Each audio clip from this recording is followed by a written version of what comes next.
ഭയപ്പെടുത്തുന്ന ആ രാത്രിയിലേക്ക്, ആ കഥയിലേക്ക് നമുക്ക് പോയാലോ? ഒട്ടും മടി കാണിക്കാതെ ലൈക്ക് ചെയ്തോളൂ. നേരെ കഥയിലേക്ക് കടക്കാം. കഥയുടെ തുടക്കത്തിൽ തന്നെ എന്നത്തെയും പോലെ അന്നും സാധാരണ രാത്രിയായിരുന്നു. ആകാശം കാർമേഘങ്ങളാൽ മൂടിയിരുന്നു. വീടിൻ്റെ പുറത്ത് നല്ല ഇരുട്ടും ചെറുതായിട്ട് കാറ്റ് വീശുന്നുമുണ്ട്. എല്ലാം ശാന്തമാണ്. ഞാൻ എൻ്റെ അമ്മയുടെ മടിയിൽ വീടിൻ്റെ വരാന്തയിൽ ഇരിക്കുകയായിരുന്നു. അമ്മ എന്നോടപ്പോൾ പറഞ്ഞു, കുറച്ച് ദിവസത്തെ കാര്യമല്ലേ, എല്ലാം ശരിയാകും. നീ കൂടുതലൊന്നും ആലോചിച്ച് വിഷമിക്കേണ്ട. ഞാനൊരുപാട് ഭയന്നിരുന്നു.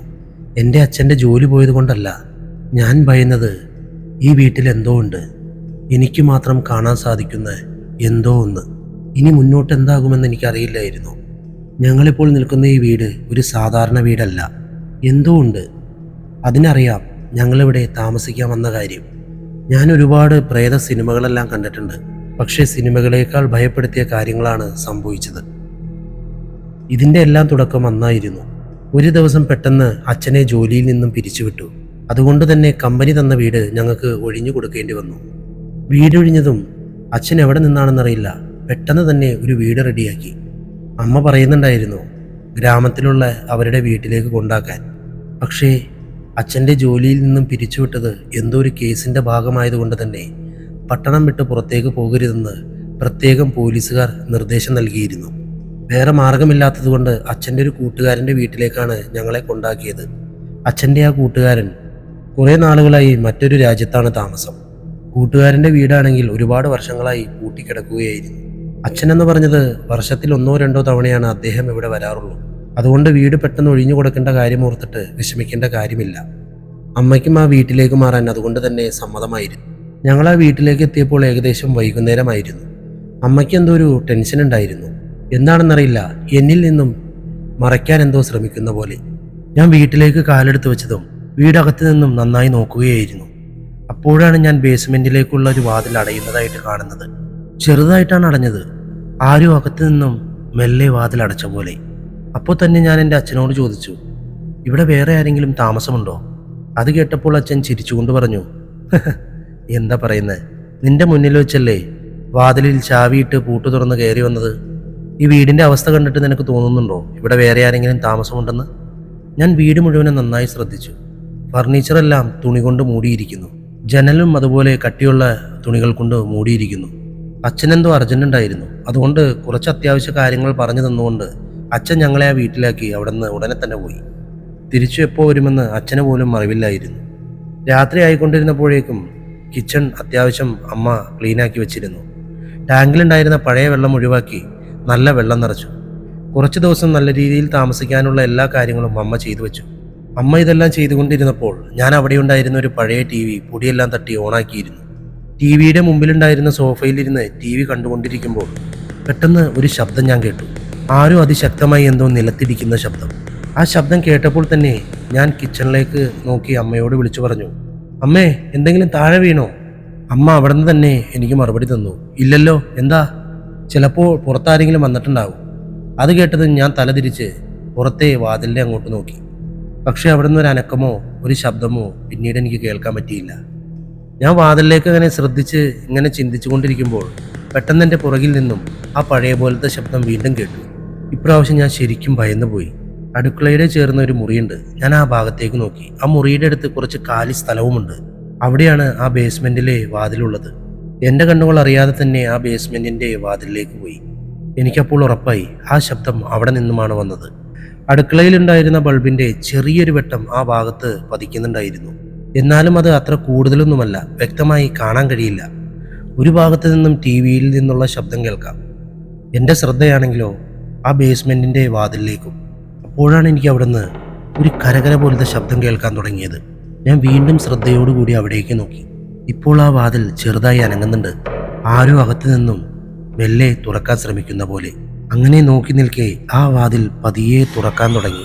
പതിയെ തുറന്നു വന്നതും അവിടെ എനിക്കൊരു കണ്ണ് കാണാൻ സാധിച്ചു. ആ കണ്ണ് എന്നെ തന്നെ ശ്രദ്ധിച്ചു നിൽക്കുകയാണ്. വ്യക്തമല്ലാത്തൊരു മുഖവും കാണാം. അതൊരു മനുഷ്യൻ്റേതുപോലെയാണ് എനിക്ക് തോന്നിയത്. പക്ഷെ കണ്ണ് അത് മൃഗത്തെ പോലെയും. അത് കണ്ട ഉടനെ തന്നെ ഞാൻ ഭയന്ന് ഉച്ചത്തിൽ നിലവിളിച്ചു, അമ്മേ. അങ്ങനെ പറഞ്ഞ് ഞാൻ ആ വാതിലിൻ്റെ അടുത്തേക്ക് നോക്കിയപ്പോൾ ആ രൂപത്തെ പിന്നെ കാണാൻ കഴിഞ്ഞില്ല. ബേസ്മെന്റിന്റെ വാതിലും തനിയെ അടഞ്ഞിരിക്കുന്നു. അമ്മയാണെങ്കിൽ എൻ്റെ ശബ്ദം കേട്ട് എൻ്റെ അടുത്തേക്ക് ഓടി വന്നിട്ട് എന്നോട് ചോദിച്ചു, എന്തു പറ്റി? ഞാൻ പറഞ്ഞു, അമ്മേ, അമ്മയുടെ പുറകിൽ എന്തുണ്ട്? അമ്മ വീടിൻ്റെ എല്ലാ ഭാഗത്തേക്കും ശ്രദ്ധിച്ചു നോക്കി. കോറിഡോറിലുണ്ടായിരുന്ന ലൈറ്റും ഓണാക്കി. അവിടെ അമ്മയ്ക്ക് ഒന്നും കാണാൻ സാധിച്ചില്ല. അമ്മ എന്നോട് പറഞ്ഞു, ഇവിടെ ഒന്നും ഇല്ലല്ലോ. ഞാൻ ഉടനെ തന്നെ സോഫയിൽ നിന്നും എഴുന്നേറ്റ് ഓടിച്ചെന്ന് അമ്മയെ കെട്ടിപ്പിടിച്ചു. എന്തു പറ്റി? പറ. പക്ഷേ ഞാൻ അവിടെ എത്തിയതും ഞാൻ അമ്മയോട് ഒരു കാര്യം മാത്രമേ പറഞ്ഞുള്ളൂ, എനിക്ക് അമ്മയെ സഹായിക്കണം. അമ്മ അപ്പോൾ വിചാരിച്ചത് ഇതൊരു പുതിയ വീടല്ലേ, അതുകൊണ്ട് ഞാൻ ഭയന്നു പോയതായിരിക്കുമെന്നാണ്. അമ്മ എന്നെ കൊണ്ട് അടുക്കളയിലേക്ക് പോയി. അടുക്കളയിൽ ചെന്നതും ഞാൻ അമ്മയെ ചെറുതായി സഹായിക്കാൻ തുടങ്ങി. അങ്ങനെ സഹായിച്ചു കൊണ്ടിരിക്കുമ്പോൾ ഞാൻ അമ്മയോട് സംസാരിച്ചു. അമ്മേ, ഞാൻ അമ്മയെ ആദ്യം വിളിച്ചില്ലേ, അപ്പോൾ ഞാൻ കരുതിയത് ആരോ വാതിൽ മുട്ടിയതാണെന്നാണ്. പക്ഷേ രണ്ടാമതും ആ ശബ്ദം കേട്ടപ്പോൾ ആ ശബ്ദം വന്നത് ബേസ്മെന്റിന്റെ ഭാഗത്ത് നിന്നാണ്. അവിടെ ആരും ഉണ്ടായിരുന്നു. വാതിൽ തുറന്ന് എന്നെ നോക്കുകയായിരുന്നു. അത് കേട്ടതും അമ്മ എൻ്റെ മുഖത്തേക്ക് നോക്കി. എന്നിട്ട് കയ്യിലുണ്ടായിരുന്ന സാധനങ്ങൾ താഴെ വെച്ച് എൻ്റെ കയ്യിൽ പിടിച്ചിട്ട് എന്നോട് പറഞ്ഞു, നീ വാ, നിന്നൊരു കാര്യം കാണിക്കാനുണ്ട്. അത് കേട്ടപ്പോൾ ഞാൻ ചോദിച്ചു, എന്താ കാര്യം? നീ വാ, നീ ഇങ്ങനെ പേടിച്ചിരുന്നിട്ട് എന്താ കാര്യം? ആ പേടി മാറ്റിത്തരണം. അത് പറഞ്ഞുകൊണ്ട് എൻ്റെ അമ്മ എൻ്റെ കയ്യിൽ പിടിച്ച് അടുക്കളയുടെ പുറത്തേക്ക് കൊണ്ടുപോയി. എന്നിട്ട് അവിടുത്തെ ലൈറ്റ് ഓണാക്കി എന്നോട് പറഞ്ഞു, കോറിഡോറിൻ്റെ അവസാനം വരെ നോക്കാൻ. ഞാൻ ഭയന്നുകൊണ്ട് അമ്മയുടെ പുറകിൽ നിന്നും കോറിഡോറിൻ്റെ ഭാഗത്തേക്ക് നോക്കി. അമ്മ എന്താണ് കാണിക്കാൻ ഉദ്ദേശിക്കുന്നതെന്ന് എനിക്ക് അപ്പോഴും മനസ്സിലായിട്ടുണ്ടായിരുന്നില്ല. അമ്മ ഉടനെ തന്നെ കോറിഡോറിൻ്റെ അടുത്തുള്ള ബേസ്മെൻറ്റിലേക്കുള്ള ഡോറിൻ്റെ അടുത്ത് ചെന്ന് എന്തോ കൈകൊണ്ട് ആംഗ്യം കാണിച്ചു. എന്നിട്ട് പറഞ്ഞു, നോക്ക്, താഴിട്ട് പൂട്ടിയിരിക്കുകയാണ്. നീ ഇത്രയും നേരം പറഞ്ഞതെല്ലാം നിന്റെ വെറും പേടിയാണ്. ഇനി അഥവാ ആരെങ്കിലും ഉണ്ടായിരുന്നെങ്കിൽ തന്നെ ഇതുപോലെ താഴിട്ട് പൂട്ടിക്കിടക്കില്ലായിരുന്നു. അതുകൊണ്ട് എൻ്റെ പൊന്നുമോൻ പേടിക്കേണ്ട ഒരു കാര്യവുമില്ല ഇവിടെ. ഞാൻ കുറച്ചു നേരത്തേക്ക് ആ ഡോറിലേക്ക് തന്നെ നോക്കി നിന്നു. പെട്ടെന്ന് അമ്മ എന്നോട് പറഞ്ഞു, ഇനി നീ പോക്കോ, പോയി നല്ല രീതിയിലിരുന്ന് TV കണ്ടോ. ഇനി പേടിക്കേണ്ട ഒരു കാര്യവുമില്ല. എനിക്ക് അടുക്കളയിൽ കുറച്ചുകൂടി പണിയുണ്ട്. അത് കഴിഞ്ഞ് നമുക്ക് രണ്ടാൾക്കും ഒരുമിച്ച് പുറത്തേക്ക് പോകാം. ഞാൻ മുഖത്തൊരു ചിരി വരുത്തി ഒന്നും മിണ്ടാതെ സോഫയിലേക്ക് പോയിരുന്നു. ഞാൻ TV കണ്ടുകൊണ്ടിരുന്നപ്പോഴും എൻ്റെ മുഴുവൻ ശ്രദ്ധയും ആ കോറിഡോറിൻ്റെ ഭാഗത്തായിരുന്നു. ഒരു 5 മിനിറ്റ് കഴിഞ്ഞതും അമ്മ അടുക്കളയിലെ ജോലിയെല്ലാം തീർത്ത് പുറത്തേക്ക് വന്നു. ഉടൻ തന്നെ തയ്യാറായി ഞാനും അമ്മയും കൂടി പുറത്ത് കുറച്ച് സാധനങ്ങൾ വാങ്ങാൻ വേണ്ടി പോയി. പുറത്തു നിന്നും ഫുഡെല്ലാം കഴിച്ച് കുറച്ച് സാധനങ്ങളും വാങ്ങി തിരിച്ചു വരുന്ന നേരം വീടിൻ്റെ മുന്നിലെത്താറായി. വീടിൻ്റെ കോമ്പൗണ്ടിൻ്റെ അടുത്തേക്ക് എത്തിയപ്പോൾ പെട്ടെന്ന് വീടിൻ്റെ അടുക്കളയുടെ ഭാഗത്ത് ഞാൻ എന്തോ കണ്ടു. ഒരു വലിയ മനുഷ്യൻ്റെ ആകൃതി, ഒരു നിഴൽ പോലെ. ഞാൻ അവിടെ നോക്കിയതും അത് ഓടുകയല്ല, നടക്കുകയുമല്ല, തനിയെ എവിടേക്കോ പെട്ടെന്ന് മാഞ്ഞു പോയതുപോലെ. അത് കണ്ടതും എൻ്റെ ശരീരം പെട്ടെന്ന് വിറയ്ക്കാൻ തുടങ്ങി. കാലുകൾ ചലിക്കാൻ ബുദ്ധിമുട്ട് പോലെ. ഞാൻ കരയാൻ തുടങ്ങി. അമ്മയാണെങ്കിൽ കുറച്ചെൻ്റെ മുന്നിലേക്ക് പോയിരുന്നു. ഞാൻ പുറകിൽ നിന്നത് കണ്ട് അമ്മയും അവിടെ നിന്നു. എൻ്റെ മുഖത്തേക്ക് നോക്കിയതും എൻ്റെ മുഖത്ത് ഭയം കണ്ട് അമ്മ വേഗം തിരിച്ചെൻ്റെ അടുത്തേക്ക് വന്നു. അമ്മ ചോദിച്ചു, എന്തു പറ്റി മോനെ, എന്തു പറ്റി? ഞാൻ അമ്മയോട് ഞാൻ കണ്ട കാര്യം പറഞ്ഞ് മനസ്സിലാക്കാനുള്ളൊരു ശ്രമം നടത്തി. അമ്മ വേഗം തന്നെ അടുക്കളയുടെ ജനൽ ഭാഗത്തേക്ക് നോക്കി. പക്ഷേ അവിടെ ഒന്നും ഉണ്ടായിരുന്നില്ല. അടുക്കളയിൽ ലൈറ്റ് കത്തുന്നുണ്ടായിരുന്നു. അമ്മ എന്നോട് പറഞ്ഞു, ചിലപ്പോൾ നിന്റെ തോന്നലാകും. ലൈറ്റ് ചിലപ്പോൾ മിന്നി മിന്നി കത്തിയപ്പോൾ വല്ലതും കണ്ടതുപോലെ തോന്നിയതാകും. പക്ഷേ എനിക്കറിയായിരുന്നു ഞാൻ എന്താ കണ്ടതെന്ന്. എനിക്ക് ഉറപ്പായി ആ വീട്ടിൽ എന്തോ ഉണ്ടെന്ന്, എനിക്ക് മാത്രം കാണാൻ കഴിയുന്ന എന്തോ ഒന്ന്. അങ്ങനെ ഞാനും അമ്മയും ഒരുമിച്ച് ആ വീട്ടിലേക്ക് കയറി. എനിക്ക് വീട്ടിലേക്ക് കയറാൻ മടിയായിരുന്നു. പക്ഷെ അമ്മ എന്നോട് പറഞ്ഞു, നീയും വാ, നിന്റെ വീട്ടിലുള്ള എല്ലാ പ്രശ്നങ്ങളും ഞാൻ മാറ്റിത്തരാം. വീട്ടിലെ ഓരോ സ്ഥലവും നമുക്ക് ഒരുമിച്ച് പോയി നോക്കാം. അമ്മ അങ്ങനെ പറഞ്ഞുകൊണ്ട് എൻ്റെ കൈയും പിടിച്ച് അടുക്കളയുടെ ഭാഗത്തേക്ക് ചെന്നു. അവിടെ വിചിത്രമായിട്ടൊന്നും കാണാൻ കഴിഞ്ഞില്ല. എല്ലാം നോർമലാണ്.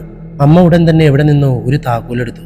പിന്നെ ഞങ്ങൾ രണ്ടാളും ബേസ്മെന്റ് വാതിലിൻ്റെ അടുത്തേക്ക് ചെന്നു.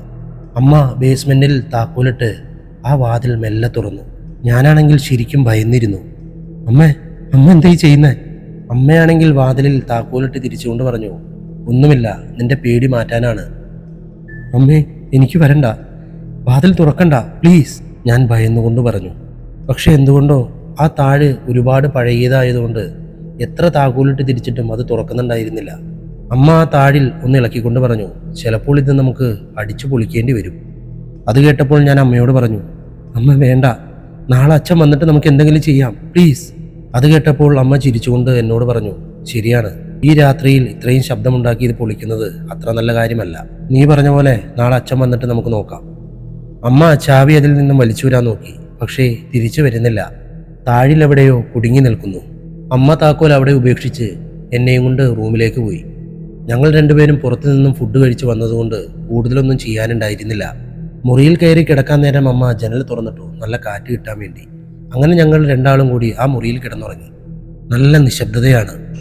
എവിടെയോ ചീവീടിൻ്റെ ശബ്ദം കേൾക്കാം. ഞാൻ ഉറങ്ങിയോ ഉറങ്ങിയില്ലയോ എനിക്കറിയില്ല. ഞാൻ വേറെ ഏതോ ലോകത്തായിരുന്നു. ആ നിശബ്ദതയിൽ എല്ലാ ശബ്ദങ്ങളും എൻ്റെ ചെവിയിൽ കേൾക്കാം. പെട്ടെന്ന് എവിടെ നിന്നോ എന്തോ ഇളകുന്നൊരു ശബ്ദം കേട്ടു. ആദ്യം വിചാരിച്ചു അത് മുറിയുടെ പുറത്തു നിന്നുമാണെന്ന്. പക്ഷെ ആ ശബ്ദം വന്നു വന്ന മെല്ലെ റൂമിൻ്റെ അടുത്തേക്കെത്തി. ഞാൻ ഭയന്ന് പറിച്ചുകൊണ്ട് അമ്മയെ കെട്ടിപ്പിടിക്കാൻ നോക്കി. പക്ഷേ അവിടെ അമ്മയുണ്ടായിരുന്നില്ല. ഞാൻ ചാടി എഴുന്നേറ്റ് ബെഡിലേക്ക് ഇരുന്നു. അപ്പോഴേക്കും ആ ഇളകുന്ന ശബ്ദം ചെറുതായി കുറഞ്ഞിരുന്നു. അല്ലെങ്കിൽ റൂം വരെ ആ ശബ്ദം വന്നിട്ട് റൂമിൽ വെച്ച് നിലച്ചിരിക്കുന്നു. ഞാൻ ആ മുറി മുഴുവനും ഒന്ന് നോക്കി. അമ്മയെ ആ മുറിയിൽ ഒരു സ്ഥലത്തും കാണുന്നില്ല. ജനൽ വഴി വരുന്ന ഒരു ചെറിയ പ്രകാശം മുറിയിലേക്ക് അടിക്കുന്നുണ്ടായിരുന്നു. പക്ഷെ ആ പ്രകാശത്തിന് എന്തോ ഒരു പ്രത്യേകതയുള്ളതുപോലെ, വെളുത്ത പ്രകാശം. ഞാൻ ജനൽ വഴി പുറത്തേക്ക് ശ്രദ്ധിച്ചു നോക്കി. ദൂരെ എവിടെയോ ചന്ദ്രൻ പ്രകാശിക്കുന്നുണ്ട്. അതിൻ്റെ പ്രകാശമായിരുന്നു റൂമിലേക്ക് വന്നിരുന്നത്. ചന്ദ്രനെ അങ്ങനെ നോക്കി നിൽക്കുമ്പോൾ അത് കാർമേഘങ്ങൾക്കിടയിൽ മൂടാൻ നിൽക്കുന്ന പോലെ എനിക്ക് തോന്നി. അതിൻ്റെ പ്രകാശവും അതിൻ്റെ കൂടെ കുറഞ്ഞു കുറഞ്ഞു വരുന്നു. ആ സമയത്ത് തന്നെ ഞാൻ വാതിൽ തുറക്കുന്നൊരു ശബ്ദം കേട്ടു. ഞാൻ പെട്ടെന്ന് മുന്നിലേക്ക് നോക്കി. അപ്പോഴേക്കും വാതിൽ കുറച്ച് തുറന്നിരുന്നു. ഞാൻ ഉടൻ തന്നെ അമ്മയെ വിളിച്ചു. അമ്മേ, ഇത് അമ്മയാണോ? ഒരു മറുപടിയും കിട്ടിയില്ല. എൻ്റെ ശബ്ദത്തിൻ്റെ കൂടെ വാതിലും കുറച്ചുകൂടി അധികം തുറന്നു. വാതിലിൻ്റെ പുറത്ത് ആരോ നിൽക്കുന്നുണ്ടായിരുന്നു. അമ്മേ, ഞാൻ പിന്നെയും വിളിച്ചു. വാതിൽ മുഴുവനായും തുറന്നു. ഞാൻ ശ്രദ്ധിച്ചു നോക്കി. അപ്പോൾ എൻ്റെ അമ്മ വാതിലിൻ്റെ മുന്നിൽ നിൽക്കുകയാണ്. അമ്മയുടെ മുഖത്ത് നല്ല ഭയം കാണാമായിരുന്നു. ആ ഭയന്ന് വിറച്ച മുഖം കൊണ്ട് അമ്മ എന്നെ നോക്കുകയാണ്. ഞാൻ ബെഡിൽ നിന്നും എഴുന്നേൽക്കാൻ ശ്രമിച്ചപ്പോഴേക്കും അമ്മ രണ്ടടി പുറകിലേക്ക് മാറി. ഞാൻ അവിടെ തന്നെ ഇരുന്നു. എന്നിട്ട് ഞാൻ ആലോചിച്ചത്, അമ്മ എന്തിനാണ് ഇങ്ങനെ കാണിക്കുന്നത്? കാരണം ഞാൻ എഴുന്നേറ്റപ്പോൾ അമ്മയുടെ മുഖത്ത് പേടിയും കൂടി. ഞാൻ വീണ്ടും അമ്മയെ വിളിച്ചു. അമ്മേ, അമ്മ എന്തിനാ അവിടെ നിൽക്കുന്നത്? അത് കേട്ടതും അമ്മ ഉടനെ തന്നെ അമ്മയുടെ വിറയ്ക്കുന്ന കൈകൾ മുകളിലേക്ക് ഉയർത്തി, എന്നോടെന്തോ പറയാൻ പോകുന്നത് പോലെ. അമ്മ എൻ്റെ നേരെയല്ല കൈ ചൂണ്ടിയത്, എൻ്റെ അടുത്ത് എവിടെയോ ആണ്. ഞാൻ ഭയന്നുകൊണ്ട് തന്നെ അമ്മ കൈ ചൂണ്ടിയ ഭാഗത്തേക്ക് നോക്കി. അവിടെ എന്തോ ഉണ്ടായിരുന്നു. എൻ്റെ തൊട്ടടുത്ത് എന്തോ ഒന്ന് ബെഡിൽ ഇരിക്കുന്നുണ്ട്. അപ്പോൾ തന്നെ ചിരിക്കുന്ന ശബ്ദവും ഞാൻ കേട്ടു. എൻ്റെ ശരീരം വിറച്ചു തുടങ്ങി. അപ്പോൾ വാതിലിൽ നിന്ന് എൻ്റെ അമ്മ ഒച്ചയുണ്ടാക്കി എങ്ങോട്ടോ ഓടി. ഞാനും ഉടനെ തന്നെ വിറച്ചുകൊണ്ട് ബെഡിൽ നിന്നും എഴുന്നേറ്റ് മുറിയുടെ വാതിൽ കടന്ന് പുറത്തേക്കെത്തി. ആ ചിരിക്കുന്ന ശബ്ദം വീണ്ടും കൂടി. ഞാൻ അമ്മയുടെ പുറകെ തന്നെ ഓടി. ഞാൻ നോക്കുമ്പോൾ അമ്മ ബേസ്മെന്റിന്റെ വാതിൽ തുറന്ന് അകത്തേക്ക് ഇറങ്ങുന്നു. ആ സമയത്ത് എനിക്കൊന്നും ചിന്തിക്കാൻ പറ്റുന്നുണ്ടായിരുന്നില്ല. ഞാനും അമ്മയുടെ പുറകെ ബേസ്മെന്റിലേക്ക് ഇറങ്ങി. അവിടെ എത്തിയതും മുഴുവനും ഇരുട്ടായിരുന്നു. അടുത്തുള്ളതൊന്നും കാണാൻ കഴിയുന്നില്ല. ഞാൻ അവിടെ തന്നെ നിന്നു. കുറ്റാക്കൂരി ഇരുട്ടാണ്. എൻ്റെ കൈ പോലും എനിക്ക് കാണാൻ കഴിയുന്നില്ല ഇരുട്ടിൽ. തിരിച്ച് മുകളിലേക്ക് പോകാനുള്ള ധൈര്യവും ഉണ്ടായില്ല. താഴെ ബേസ്മെന്റിൽ നിൽക്കാനുള്ള ധൈര്യവുമില്ല. അപ്പോഴാണ് എവിടെ നിന്നോ ആ ബേസ്മെന്റിൽ ആരോ കരയുന്നൊരു ശബ്ദം കേട്ടത്. അമ്മ, ഇത് അമ്മയാണോ? അമ്മ, എനിക്ക് എന്തെങ്കിലും മറുപടി താ. അപ്പോൾ എനിക്ക് ഒരു ചെറിയ ശബ്ദം എൻ്റെ ചെവിയിൽ കേട്ടു.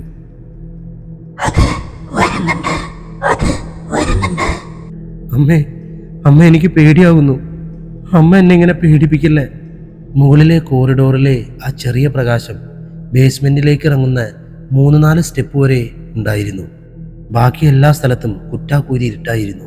അടുത്തുള്ളത് എന്താണെന്ന് പോലും അറിയില്ല.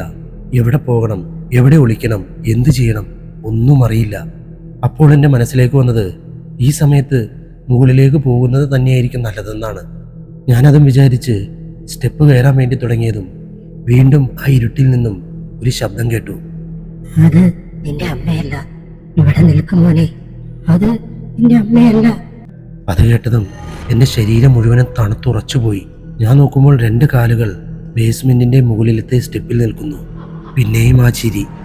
ഇപ്രാവശ്യം ആ ചിരി കേട്ടത് ബേസ്മെന്റിന്റെ അകത്തു നിന്നുമാണ്. അത് നിന്റെ അമ്മയല്ല. എൻ്റെ ഹൃദയമിടിപ്പ് കൂടി. ഞാൻ സ്റ്റെപ്പിന്റെ അടുത്തേക്ക് ചെന്ന് നോക്കിയപ്പോൾ മുകളിൽ എൻ്റെ അമ്മ നിൽക്കുന്നു. അമ്മ മുകളിൽ എന്നെ നോക്കി വിചിത്രമായ രീതിയിൽ ചിരിക്കുന്നു. എനിക്ക് ഒന്നും മനസ്സിലാകുന്നുണ്ടായിരുന്നില്ല. ഞാൻ രണ്ടും കൽപ്പിച്ച് സ്റ്റെപ്പ് കയറി മുകളിലേക്ക് പോകാൻ തുടങ്ങി. പെട്ടെന്ന് അമ്മ മുകളിലത്തെ വാതിൽ ശക്തമായി വലിച്ചടച്ചു. ഞാൻ ഒച്ചത്തിൽ ശബ്ദമുണ്ടാക്കി, അമ്മേ. പിന്നെ എനിക്ക് ബോധം തെളിയുമ്പോൾ ഞാൻ അമ്മയുടെ മടിയിലായിരുന്നു. അമ്മ എന്നെ സമാധാനിപ്പിക്കുകയായിരുന്നു. എന്തു പറ്റി മോനെ? വല്ല പേടിപ്പെടുത്തുന്ന സ്വപ്നം കണ്ടോ? അമ്മ ഉടനെ ഒരു ഗ്ലാസ് വെള്ളമെടുത്ത് എനിക്ക് തന്നു. മോനെ സമാധാനമായിരിക്കേ, ഇവിടെ ഒന്നുമില്ല, പേടിക്കണ്ട, ഞാനില്ലേ മോൻ്റെ കൂടെ. കുറച്ചു കഴിഞ്ഞതും ഞാൻ അമ്മയോട് പറഞ്ഞു, അമ്മ എനിക്ക് പേടിയാവുന്നു, എന്നെ വീടിൻ്റെ പുറത്തോട്ട് കൊണ്ടുപോകും. അമ്മയ്ക്കെന്തോ എന്നെ പുറത്തു കൊണ്ടുപോയാൽ ഒന്ന് സമാധാനമാകുമെന്ന് കരുതി എന്നെ എടുത്തുകൊണ്ട് അമ്മ വീടിൻ്റെ പുറത്തേക്ക് പോയി. പുറത്തെത്തിയതും അവിടുത്തെ തണുത്ത കാറ്റേറ്റ് എൻ്റെ ശരീരം ഒന്ന് ശാന്തമായി. എനിക്കൊരു വല്ലാത്ത സമാധാനം തോന്നുന്നുണ്ടായിരുന്നു. ഞങ്ങൾ വീടിൻ്റെ പുറത്തിരിക്കുന്ന സ്ഥലത്ത് നിന്നും വീടിൻ്റെ അകത്തുള്ള ആ കോറിഡോർ നന്നായിട്ട് കാണാമായിരുന്നു. അവിടെ ലാസ്റ്റായിട്ടാണ് ബേസ്മെൻ്റ് ഉള്ളത്. അറിയില്ല, എൻ്റെ മനസ്സിൽ വെറുതെ തോന്നലാണ്, ചിലപ്പോൾ ആ ബേസ്മെൻറ്റിൽ നിന്നും ആരെങ്കിലും ഒരാൾ പുറത്തേക്ക് വരുമെന്ന്. ഞാൻ പൂർണ്ണമായും ശാന്തമായെന്ന് മനസ്സിലായപ്പോൾ അമ്മ എന്നോട് ചോദിച്ചു, എന്താ പറ്റിയത്? പറ, നീ ഇത്രയ്ക്ക് പേടിക്കാൻ മാത്രം എന്താ സംഭവിച്ചത്? അതൊരു സ്വപ്നമായിരുന്നത് കൊണ്ട് തന്നെ എനിക്കെല്ലാം ഓർത്തെടുക്കാൻ പറ്റുന്നുണ്ടായിരുന്നില്ല. ഞാനൊരു കാര്യം മാത്രം അമ്മയോട് പറഞ്ഞു, ഞാൻ സ്വപ്നത്തിൽ ബേസ്മെൻറ്റിൻ്റെ അകത്തേക്ക് പോയെന്ന്. അവിടെ എന്തോ ഉണ്ടായിരുന്നു, ശരിക്കും അമ്മയെപ്പോലെ തന്നെ കാണാൻ. അതെന്നോട് പറഞ്ഞത് എൻ്റെ കൂടെയുള്ളത് എൻ്റെ അമ്മയല്ല എന്നാണ്. ഇത്രയും ചെറിയ കാര്യമാണോ? ഇതിനു വേണ്ടിയാണോ നീ പേടിച്ചത്? അതല്ല അമ്മേ, അവിടെ എന്തോ. വേണ്ട മോനെ, നീ ഒന്നും പറയണ്ട. നീ ഇവിടെ വന്നത് മുതൽ നിന്റെ മനസ്സിലെന്തോ പേടി കയറിയിട്ടുണ്ട്. അതാണ് നിനക്ക് ഇങ്ങനെയെല്ലാം തോന്നാൻ കാരണം. പക്ഷെ എന്നിട്ട് ഞാൻ അമ്മയോട് പറഞ്ഞു, എന്ത് തന്നെയായാലും ഇനി എനിക്ക് വീടിൻ്റെ അകത്തേക്ക് പോകണ്ട. അത് കേട്ടപ്പോൾ അമ്മ എന്നോട് പറഞ്ഞു, ശരി, അകത്തേക്ക് പോകുന്നില്ല. ഞാൻ കണ്ട ആ സ്വപ്നം എനിക്കത്ര ഓർമ്മയില്ലെങ്കിലും ആ മുഖം അതെൻ്റെ ചിന്തകളിൽ ഉറച്ചുപോയിരുന്നു. ആ സ്ത്രീ അവിടെ നിന്ന് തിരിഞ്ഞപ്പോൾ ഞാൻ അവരുടെ മുഖം കണ്ടിരുന്നു. അതൊരു മനുഷ്യൻ്റെ മുഖമല്ലായിരുന്നു, വിചിത്രമായി മുറിഞ്ഞിരിക്കുന്ന എന്തോ ഒരു മുഖം. ഇതെല്ലാം ചിന്തിച്ച് അമ്മയുടെ അടുത്തിരുന്ന് ഉറങ്ങിപ്പോയെന്ന് എനിക്കറിയില്ല. കണ്ണു തുറന്നപ്പോൾ ഞാൻ മുറിയിലായിരുന്നു. സൂര്യപ്രകാശം മുറി മുഴുവനും വ്യാപിച്ചിരുന്നു. എനിക്കപ്പോൾ മനസ്സിലായി, ഞാൻ കഴിഞ്ഞ ദിവസം രാത്രി കിടന്ന അതേ മുറിയിലാണ് ഇപ്പോഴുമെന്ന്. എനിക്ക് ചെറിയ ഭയം തോന്നി. പക്ഷെ പെട്ടെന്ന് പുറത്തെ മുറിയിൽ നിന്നും അച്ഛൻ്റെ ശബ്ദം കേട്ടപ്പോൾ എനിക്ക് സന്തോഷമായി. ആ സമയത്ത് തന്നെ എൻ്റെ അച്ഛൻ എൻ്റെ മുറിയുടെ വാതിലിൻ്റെ അടുത്ത് വന്ന് നിന്നു. എഴുന്നേറ്റോ? ഇത്രയും പറഞ്ഞുകൊണ്ട് അച്ഛൻ ചിരിക്കാൻ തുടങ്ങി. അച്ഛൻ എന്നെ അടുത്തേക്ക് വിളിച്ചു. ഞാൻ സന്തോഷത്തോടെ എഴുന്നേറ്റ് അച്ഛൻ്റെ അടുത്തേക്ക് ചെന്നു. അടുത്ത് ചെന്നതും അച്ഛൻ എന്നെ എടുത്തു. അപ്പോഴാണ് ഞാൻ ശ്രദ്ധിക്കുന്നത്, ബേസ്മെൻറ്റിൻ്റെ വാതിൽ തുറന്നു കിടക്കുന്നു. അവിടെ നിന്ന് എന്തോ ശബ്ദവും കേൾക്കുന്നുണ്ട്. ഞാൻ അത്ഭുതത്തോടെ അച്ഛനെ നോക്കി. ഞാൻ അച്ഛനോട് ഒരു കാര്യം ചോദിക്കാൻ തുടങ്ങുന്നതിന് മുമ്പ് തന്നെ അച്ഛൻ എന്നോട് പറഞ്ഞു, നീ ഇന്നലെ നന്നായി പേടിച്ചില്ലേ? അതുകൊണ്ട് നിന്റെ അമ്മ ബേസ്മെൻറ്റിലേക്ക് പോയിട്ടുണ്ട്. നീയും വാ, നമുക്ക് ഒരുമിച്ച് പോയി നോക്കാം. അച്ഛൻ എന്നെ എടുത്ത് താഴെ നിർത്തി. എന്നിട്ട് എൻ്റെ കൈയും പിടിച്ച് ബേസ്മെൻറ്റിൻ്റെ അടുത്തേക്ക് ചെന്നു. ഇപ്രാവശ്യം എനിക്ക് അത്രയ്ക്കും പേടിയൊന്നും തോന്നിയില്ല, കാരണം എൻ്റെ അച്ഛൻ എൻ്റെ തൊട്ടടുത്തുണ്ട്. ഞങ്ങൾ ബേസ്മെൻറ്റ് വഴി താഴെ എത്തിയതും അമ്മ അവിടെ എന്തൊക്കെയോ നോക്കുന്നുണ്ടായിരുന്നു. അവിടെ പഴകിയ ഫർണിച്ചറുകൾ ഉണ്ടായിരുന്നു. എന്നെ കണ്ടു കഴിഞ്ഞപ്പോൾ അമ്മ പറഞ്ഞു, നോക്ക്, ഇവിടെ ഈ പൊട്ടിപ്പൊളിഞ്ഞ പഴകിയ ഫർണിച്ചർ അല്ലാതെ വേറെ ഒന്നുമില്ല. പേടിക്കാനുള്ളതൊന്നുമില്ല ഇവിടെ. പിന്നെ കുറച്ച് എലികളുണ്ട്, അതിൻ്റെ ശബ്ദമായിരിക്കും നിന്നെ പേടിപ്പിച്ചത്. അത് കേട്ടത് ഞാൻ ആ ബേസ്മെൻറ്റ് മുഴുവനും ഒന്ന് ശ്രദ്ധിച്ചു. അപ്പോൾ അമ്മ പറഞ്ഞു, എലിവിഷം വെച്ചിട്ടുണ്ട്, പേടിക്കണ്ട. 2-3 ദിവസം കൊണ്ട് എല്ലാ എലികളും ചത്തോളും. ഞാൻ ആ മുറിയെല്ലാം നന്നായിട്ട് ശ്രദ്ധിച്ച് നോക്കുകയായിരുന്നു. അവിടെ ഒരു പഴയ അലമാരി ഉണ്ടായിരുന്നു. ആ അലമാരിയിൽ കണ്ണാടിയിലേക്ക് എൻ്റെ ശ്രദ്ധ പോയി. എൻ്റെ അമ്മ പുറകിൽ എന്തോ ചെയ്യുകയായിരുന്നു. ആ അമ്മയുടെ അടുത്ത് ഏതോ ഒരു രൂപം നിൽക്കുന്നതായി ഞാൻ ആ കണ്ണാടിയിലൂടെ കണ്ടു. പെട്ടെന്ന് ഞാൻ അമ്മയുടെ അടുത്തേക്ക് തിരിഞ്ഞു നോക്കിയതും ആ രൂപത്തെ അവിടെ കാണുന്നില്ല. ഞാൻ വീണ്ടും പെട്ടെന്ന് തിരിഞ്ഞ് കണ്ണാടിയിലേക്ക് നോക്കി. പക്ഷെ അവിടെ ആ രൂപം അപ്പോൾ കാണുന്നുണ്ടായിരുന്നില്ല. ഞാനപ്പോൾ വിചാരിച്ചത് അതെൻ്റെ വെറും തോന്നലായിരിക്കുമെന്നാണ്. അപ്പോൾ തന്നെ അമ്മ എന്നെ എടുത്തുകൊണ്ട് പറഞ്ഞു, വാ പോകാം, നമ്മുടെ എല്ലാ പണിയും ഇവിടെ തീർന്നു. പിന്നെ ഞാനും അമ്മയും അച്ഛനും കൂടി ബേസ്മെൻറ്റിൻ്റെ മുകളിലേക്ക് വന്നു. രാവിലെ ഒരു 11 മണിയായപ്പോഴേക്കും രാവിലത്തെ ഫുഡും കുളിക്കലും എല്ലാം കഴിഞ്ഞിരുന്നു. അച്ഛനാണെങ്കിൽ പല പ്രാവശ്യവും പുറത്തേക്ക് പോയി വന്നുകൊണ്ടിരുന്നു. ഞാനാണെങ്കിൽ ഫുൾ ടൈം ടിവിയുടെ മുന്നിലും. എനിക്ക് തോന്നി ഒരു രാത്രി കൊണ്ട് എല്ലാം ശരിയായെന്ന്. അന്നത്തെ ആ പകൽ സമയത്ത് എനിക്ക് വിചിത്രമായ കാര്യങ്ങളൊന്നും തോന്നിയില്ല. എന്തോ ചിലപ്പോൾ അവിടെ ഉണ്ടായിരുന്ന ആ രൂപം ഇവിടുന്ന് എവിടേക്കെങ്കിലും പോയി കാണുമെന്ന് കരുതി. അങ്ങനെ വൈകുന്നേരമായതും അച്ഛൻ വീണ്ടും പുറത്തേക്ക് പോകാൻ തുടങ്ങി. ഞാൻ അച്ഛനെ പിടിച്ചു നിർത്തിയിട്ട് പറഞ്ഞു, അച്ഛാ, ഇനി പോകണ്ട, എനിക്ക് നല്ല പേടിയുണ്ട്. അത് കേട്ടപ്പോൾ എന്നെ അച്ഛൻ തലോടിക്കൊണ്ട് പറഞ്ഞു, കുറച്ച് ദിവസത്തെ കാര്യമുള്ളൂ മോനെ, ഈ ടെൻഷനൊന്ന് മാറട്ടെ, എല്ലാം ശരിയാകും. അത് പറഞ്ഞുകൊണ്ട് അച്ഛൻ അമ്മയെ തന്നെ നോക്കി നിൽക്കുകയായിരുന്നു. അമ്മയുടെ മുഖത്താണെങ്കിലോ എന്തൊക്കെയോ ചിന്തകളുണ്ടായിരുന്നു. അമ്മ ഉടനെ തന്നെ എൻ്റെ അടുത്തേക്ക് വന്ന് എന്നെ പിടിച്ചു മാറ്റി. എനിക്കറിയായിരുന്നു അച്ഛനെ പോയേ പറ്റുമെന്ന്. പക്ഷേ മെല്ലെ മെല്ലെ സൂര്യൻ അസ്തമിക്കുമ്പോൾ എൻ്റെ മനസ്സിൽ വെറുതെ ഒരു തോന്നൽ, ഈ വീടെന്നെ എന്തൊക്കെയോ ചെയ്യാൻ പോകുന്നു എന്ന്. അച്ഛൻ ഉടനെ തന്നെ അവിടുന്ന് പോയി. അച്ഛൻ പോകുന്നത് നോക്കി ഞാൻ അവിടെ തന്നെ നിന്നു. അമ്മയാണെങ്കിൽ വേഗം വന്ന് എൻ്റെ കൈയും പിടിച്ച് വലിച്ച് സോഫയിൽ കൊണ്ടിരുത്തി. എനിക്ക് വേണ്ടി അമ്മ ടി വിയും ഓണാക്കി. എന്നിട്ട് നിന്ന് തലോടിക്കൊണ്ട് പറഞ്ഞു, ഞാനില്ലേ നിന്റെ കൂടെ, മോന് ഒന്നും സംഭവിക്കില്ല. പിന്നെ ഞാൻ ഒരുപാട് നേരം ടി വി കണ്ടുകൊണ്ടിരുന്നു. മെല്ലെ മെല്ലെ ഇരുട്ട് കട്ട പിടിച്ചു തുടങ്ങിയപ്പോൾ എൻ്റെ ഉള്ളിലെ ഭയവും കൂടാൻ തുടങ്ങി.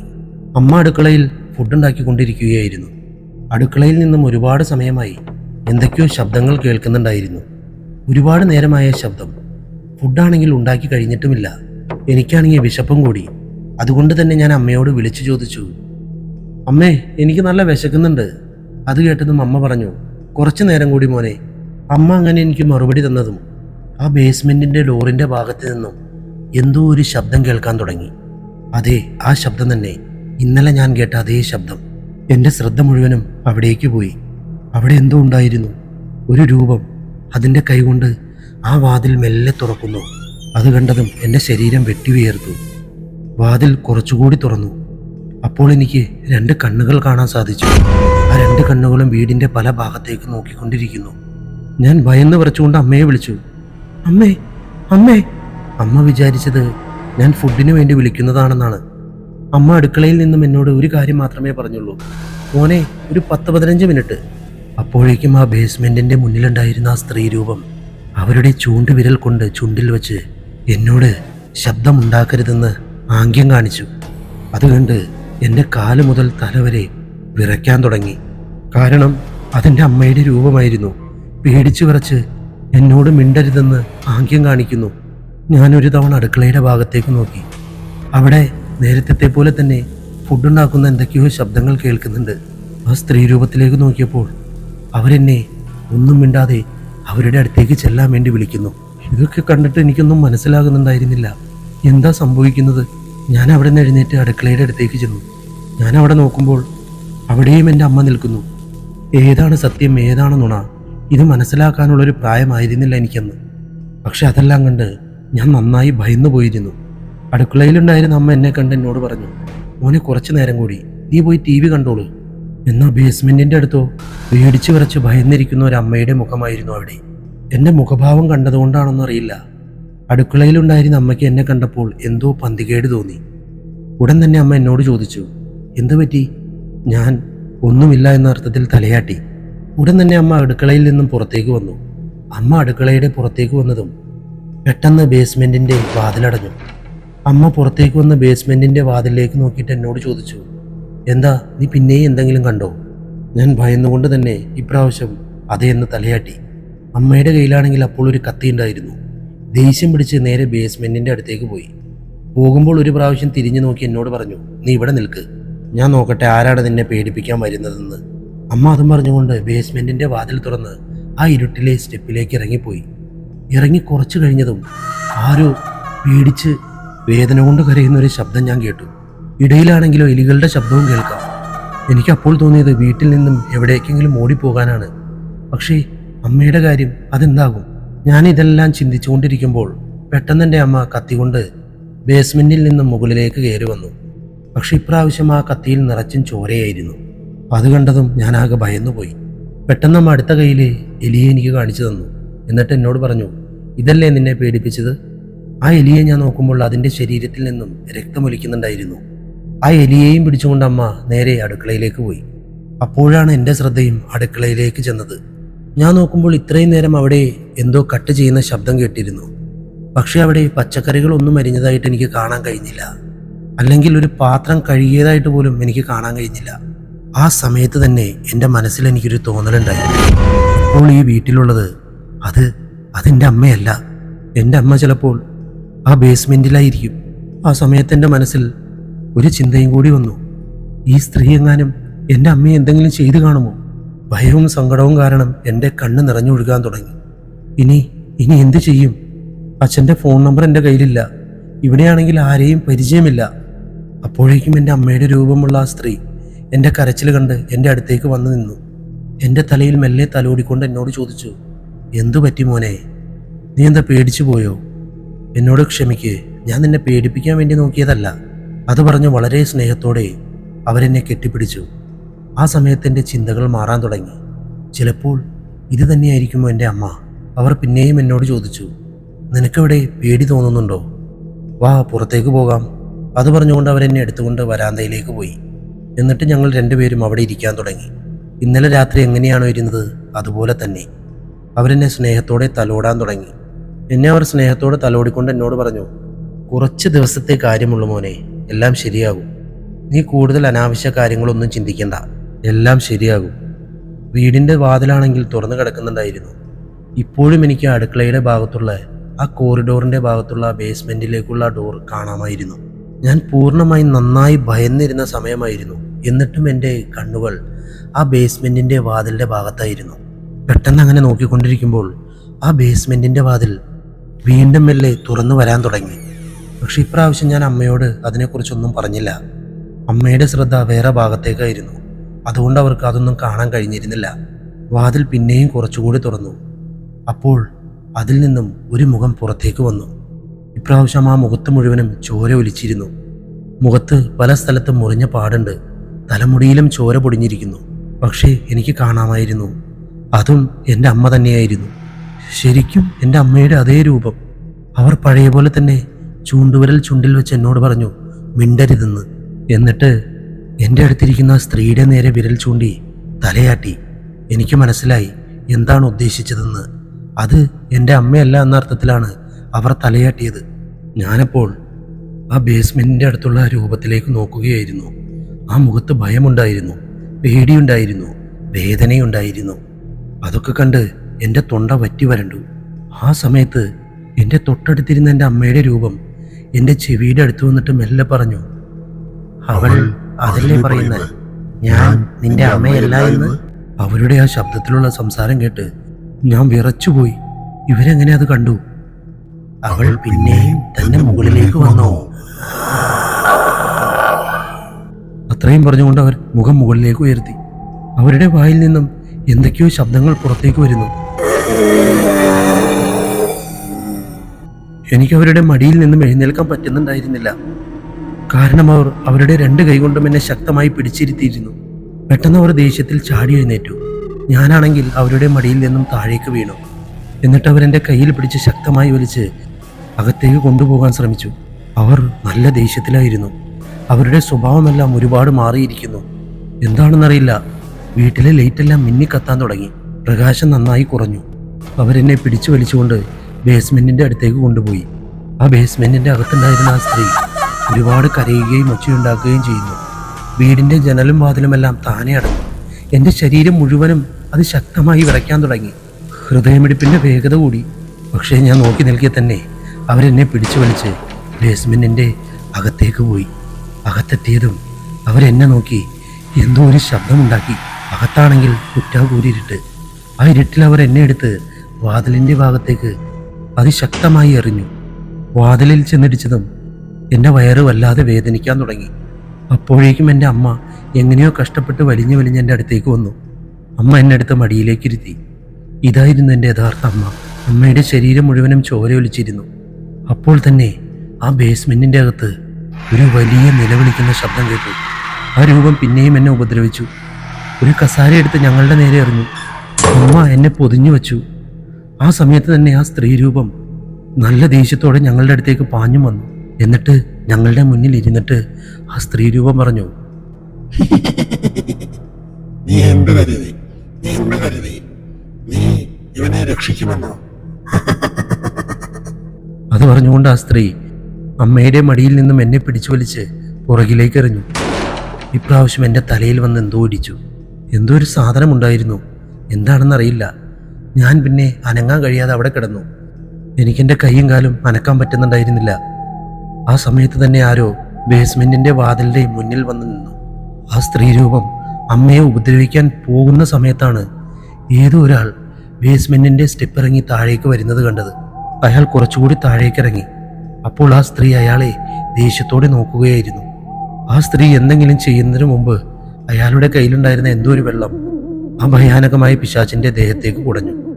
അവരുടെ ദേഹത്ത് വെള്ളം പതിച്ചതും അതിശക്തമായി അവർ ഒച്ചയുണ്ടാക്കാൻ തുടങ്ങി. എന്നിട്ട് മെല്ലെ മെല്ലെ അവർ പുറകിലേക്ക് പോയി.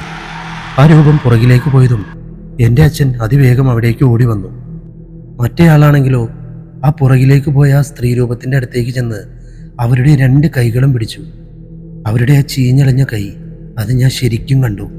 അവർ അതിശക്തമായി ആ കൈ വിടുവിപ്പിക്കാൻ ശ്രമിക്കുന്നുണ്ട്. അതുകൂടാതെ അയാളുടെ നേരെ നോക്കി ഒച്ചയും ഉണ്ടാക്കുന്നു. പക്ഷെ അയാൾ എന്തൊക്കെയോ മന്ത്രം ചൊല്ലി ആ സ്ത്രീരൂപത്തിൻ്റെ 2 കൈയും പിടിച്ചിരിക്കുകയാണ്. അങ്ങനെ നോക്കി നിൽക്കെ ആ സ്ത്രീയുടെ രൂപം മെല്ലെ മെല്ലെ പൊടിഞ്ഞു പോകുന്നത് പോലെ. അപ്പോൾ തന്നെ എൻ്റെ അച്ഛൻ എൻ്റെ അടുത്തേക്ക് ഓടി വന്ന് എന്നെ കോരിയെടുത്തു. എന്നിട്ടെന്നെ എൻ്റെ അമ്മയുടെ അടുത്തേക്ക് കൊണ്ടുപോയി. എന്നിട്ടച്ഛൻ അമ്മയെയും അവിടെ നിന്ന് പിടിച്ചെഴുന്നേൽപ്പിച്ചു. ഇത്രയും നേരം ഞാൻ എൻ്റെ അമ്മയാണെന്ന് കരുതിയ ആ പിശാച്, അല്ലെങ്കിൽ ആ ദുരാത്മാവ്, എന്തായാലും അതിൻ്റെ ശരീരം പൊടിഞ്ഞ് അന്തരീക്ഷത്തിൽ അലിഞ്ഞില്ലാതായിരുന്നു. അപ്പോഴാണ് എനിക്ക് കുറച്ച് സമാധാനമായത്. ആ മന്ത്രം ചൊല്ലിയ ആളാണെങ്കിൽ ഉടനെ തന്നെ ഞങ്ങളോട് പറഞ്ഞു, നിങ്ങൾ എത്രയും വേഗം ഈ വീട് ഒഴിഞ്ഞു പോകണം. ഇനി ഈ വീട്ടിലേക്ക് വരരുത്. ഈ ആത്മാവ് ഈ ബേസ്മെൻറ്റുമായി ബന്ധപ്പെട്ടതാണ്. ഇതിപ്പോൾ പോയെന്ന് കരുതി തിരിച്ചു വരാതിരിക്കില്ല. എന്നെങ്കിലും ഇത് തിരിച്ചു വരും. ഞങ്ങൾ ഒരുപാട് സമയമൊന്നും കളയാതെ വീട് വിട്ട് പുറത്തേക്കിറങ്ങി. അച്ഛൻ ഞങ്ങളെ ആദ്യം ആശുപത്രിയിലേക്കാണ് കൊണ്ടുപോയത്. അച്ഛൻ ആശുപത്രിയിൽ പറഞ്ഞത് എനിക്കും അമ്മയ്ക്കും ആക്സിഡൻ്റ് ആയി എന്നാണ്. 2 ദിവസം കൊണ്ട് ഞാൻ ആശുപത്രി വിട്ടു. പക്ഷെ അമ്മയുടെ അവസ്ഥ വളരെ മോശമായിരുന്നു. 2 ആഴ്ചത്തോളം അമ്മയെ ചികിത്സിക്കേണ്ടി വന്നു. പക്ഷെ ഇതിൻ്റെ എല്ലാം ഇടയ്ക്ക് ഒരു കാര്യം മാത്രം എൻ്റെ മനസ്സിൽ നിന്നും പോകുന്നുണ്ടായിരുന്നില്ല. അച്ഛൻ എങ്ങനെ അവസാനം അവിടെ പെട്ടെന്ന് വന്നു? അച്ഛന് അവിടെ ഉണ്ടായിരുന്ന കാര്യങ്ങളെപ്പറ്റി പെട്ടെന്ന് എങ്ങനെ മനസ്സിലായി? പിന്നെ ആ സ്ത്രീരൂപം അതാരായിരുന്നു? ഇതിനെല്ലാമുള്ള ഉത്തരം എനിക്ക് കുറച്ച് ദിവസങ്ങൾക്ക് ശേഷം കിട്ടി. അതിങ്ങനെയായിരുന്നു. അന്നത്തെ ആ ദിവസം രാവിലെ ഞങ്ങൾ ബേസ്മെൻറ്റിൽ പോയ ദിവസം ഞാൻ കണ്ണാടിയിൽ ഒരു രൂപം കണ്ടിരുന്നു. ആ സമയത്ത് തന്നെ എൻ്റെ അച്ഛനും ആ രൂപം ആ കണ്ണാടിയിൽ കണ്ടിരുന്നു. അപ്പോൾ തന്നെ അച്ഛൻ എന്തൊക്കെയോ മനസ്സിലായി. ഈ വീട്ടിൽ എന്തൊക്കെയോ പ്രശ്നങ്ങളുണ്ടെന്ന്. അതിൽ നിന്നും എങ്ങനെയെങ്കിലും രക്ഷപ്പെടണമെന്ന് അദ്ദേഹം ആഗ്രഹിച്ചു. അന്നത്തെ ആ ദിവസം അദ്ദേഹം വീട്ടിൽ നിന്നും ഒരു തവണ പുറത്തുപോയി തിരിച്ചു വന്നപ്പോൾ അച്ഛന് മനസ്സിലായി, ആ നിൽക്കുന്നത് അച്ഛൻ്റെ ഭാര്യയല്ല, അതായത് എൻ്റെ അമ്മയല്ല എന്ന്. അത് വേറെ ആരോ ആണ്. അതുമാത്രമല്ല, ആ സമയത്ത് എൻ്റെ അമ്മ എവിടെ പോയെന്ന് അച്ഛനും അറിയില്ലായിരുന്നു. കാരണം ആ സമയം കൊണ്ട് തന്നെ ആ സ്ത്രീരൂപം എൻ്റെ അമ്മയെ എവിടെ ഒളിപ്പിച്ചിരുന്നു. അച്ഛനറിയില്ലായിരുന്നു അതെന്താണ് സംഭവം, ആ രൂപം എന്താണ്, പിശാചോ പ്രേതമോ ഒന്നും അറിയില്ലായിരുന്നു. അച്ഛൻ വീണ്ടും വീടിൻ്റെ പുറത്തേക്ക് പോയി കൂട്ടുകാരനെ വിളിച്ചു.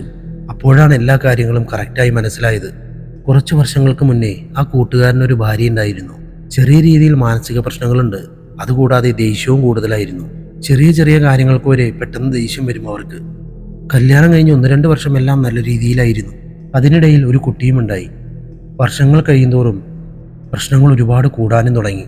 കാരണം അവർ കുട്ടിയെ ഒരുപാട് അടിക്കുകയും ഉപദ്രവിക്കുകയും ചെയ്യുമായിരുന്നു. കുട്ടിയെ പേടിപ്പിക്കാൻ വേണ്ടി ബേസ്മെൻറ്റിൽ അടച്ചിടുകയും ചെയ്യുമായിരുന്നു. കുട്ടിക്കാണെങ്കിൽ അമ്മയെ അത്രത്തോളം പേടിയായിരുന്നു. അതുകൊണ്ട് തന്നെ ഒന്നും അച്ഛനോട് പറയാനുള്ള ധൈര്യമുണ്ടായിരുന്നില്ല. പക്ഷേ ഒരു ദിവസം സർവ്വധൈര്യവും സംഭരിച്ച എല്ലാ കാര്യങ്ങളും അവൻ അച്ഛനോട് തുറന്നു പറഞ്ഞു. വർഷങ്ങളായി അവൻ അനുഭവിക്കുന്ന എല്ലാ കാര്യങ്ങളും പറഞ്ഞു. അയാളാണെങ്കിൽ കൂടുതൽ സമയവും പല പല രാജ്യങ്ങളിൽ കറക്കമാണ്. അതുകൊണ്ട് തന്നെ വീട്ടിൽ നടക്കുന്ന കാര്യങ്ങളൊന്നും അയാൾക്കറിയില്ലായിരുന്നു. അയാൾ കുട്ടിയെ ആ സ്ത്രീയുടെ അടുത്ത് നിന്നും എങ്ങനെയെങ്കിലും രക്ഷിക്കാൻ ശ്രമിച്ചു. അത് മനസ്സിലായതും ആ സ്ത്രീ അവരെ 2 പേരെയും കൊല്ലാനുള്ള ശ്രമം നടത്തി. പക്ഷെ എങ്ങനെയൊക്കെയോ അയാൾ ആ കുട്ടിയെ അവിടെ നിന്ന് രക്ഷപ്പെടുത്തി. ആ സ്ത്രീയാണെങ്കിൽ ദേഷ്യത്തോടെ ബേസ്മെൻറ്റിൻ്റെ അകത്തേക്ക് പോയി അകത്ത് നിന്നും വാതിൽ പൂട്ടി. ആ ഒരു അവസരം കണ്ട് അയാളാണെങ്കിൽ കുട്ടിയെയും കൊണ്ട് വേറെ ഏതോ രാജ്യത്തേക്കും പോയി. അയാൾ വിചാരിച്ചത് ആ സ്ത്രീ കുറച്ചു കഴിയുമ്പോൾ തനിയെ പുറത്തേക്ക് വരുമെന്നാണ്. പക്ഷെ 8 ദിവസങ്ങൾക്ക് ശേഷം അയാൾ അറിഞ്ഞത് അയാളുടെ ഭാര്യ ബേസ്മെൻറ്റിൽ കിടന്ന് മരിച്ചു എന്നാണ്. അച്ഛൻ്റെ ആ കൂട്ടുകാരൻ വന്ന് ആ സ്ത്രീയുടെ അന്ത്യകർമ്മങ്ങളെല്ലാം ചെയ്തു. എന്നിട്ടും അയാൾക്ക് ആ വീട്ടിൽ എന്തൊക്കെയോ വിചിത്രമായി തോന്നാൻ തുടങ്ങി. അതുകൊണ്ട് തന്നെ അയാൾ വർഷത്തിൽ 1 തവണ ആ വീട്ടിൽ എന്തൊക്കെയോ പൂജ നടത്താറുണ്ടായിരുന്നു. കാരണം അതുകൊണ്ട് ആർക്കും ഒരു ബുദ്ധിമുട്ടും വരാതിരിക്കാൻ. അച്ഛനാണെങ്കിൽ ഇതിനെക്കുറിച്ചൊന്നും അറിയില്ലായിരുന്നു. ആ കൂട്ടുകാരനാണെങ്കിൽ അച്ഛനോട് ഇതിനെപ്പറ്റിയൊന്നും പറഞ്ഞിട്ടുമില്ല. അതുകൊണ്ട് മാത്രമാണ് ഞങ്ങളവിടെ കുടുങ്ങിപ്പോയത്. അച്ഛൻ്റെ ആ കൂട്ടുകാരൻ തന്നെയാണ് ആ മന്ത്രവാദമെല്ലാം ചെയ്യുന്ന ആളെപ്പറ്റി പറഞ്ഞു കൊടുത്തത്. അയാളെ കൊണ്ടാണ് അന്ന് രാത്രി അച്ഛൻ ആ ബേസ്മെൻറ്റിൽ വന്നത്. ഇപ്പോൾ എല്ലാം ഓക്കെയാണ്. എൻ്റെ അച്ഛൻ മുന്നേ തന്നെ ആകെ വിഷമത്തിലാണ്. പിന്നെ ആ വീടിൻ്റെ കാര്യവും ഓർത്ത് വീണ്ടും പ്രശ്നത്തിലായി. അച്ഛന്മാരങ്ങനെയാണ്, നമ്മളോടൊന്നും പറയില്ല, പക്ഷെ നമുക്ക് വേണ്ടതെല്ലാം ചെയ്യും. നമ്മുടെ തണലാണ് നമ്മുടെ അച്ഛൻ. നമ്മുടെ എന്ന് പറഞ്ഞാൽ അമ്മയുടെയും മക്കളുടെയും. അങ്ങനെ കഥ അവസാനിച്ചിരിക്കുന്നു. അച്ഛനെ ഇഷ്ടപ്പെട്ടവരെല്ലാവരും ലൈക്ക് ചെയ്തോളൂ, മടി കാണിക്കില്ലേ. അതാണ് ആകെയുള്ളത്. Love you all, by.